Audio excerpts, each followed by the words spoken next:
Praise the lord అండి. ఈరోజు ఉదయకాల సమయంలో మనం బైబిల్లో ఉన్న వాక్యాన్ని ఒకసారి పరిశీలించుకుందాము.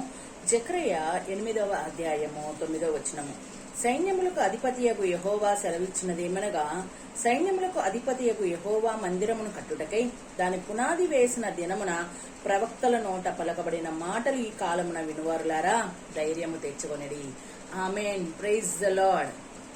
ఈ రోజు ఉదయకాలంలో మనం గట్టిగా పట్టుకోవాల్సినటువంటి మాట ధైర్యము తెచ్చుకొనిడి.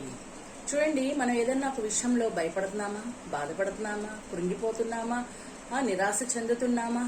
దేవుడు ఒకటే చెప్తున్నారు, ధైర్యము తెచ్చుకునేది. దేనిని బట్టి మనం ధైర్యం తెచ్చుకోవాలి? ఆయన మాటను బట్టి, సర్వశక్తుడైనటువంటి గొప్ప దేవుణ్ణి బట్టి, ఆయన ఆదరణను బట్టి, ప్రేమను బట్టి, ఆయన చూపిస్తున్న కృప వాత్సల్యాన్ని బట్టి, ఆయన మన కొరకు తన యొక్క రక్తాన్ని దారదారలుగా కార్చి మన కొరకు సజీవుడివై లేచినటువంటి విధానాన్ని బట్టి మనం ధైర్యం తెచ్చుకోవాలి. కాబట్టి ఈ వాక్యాన్ని బట్టి మనం బలపడదాం, ముందుకెళ్దాం. Praise the lord. ఆమేన్.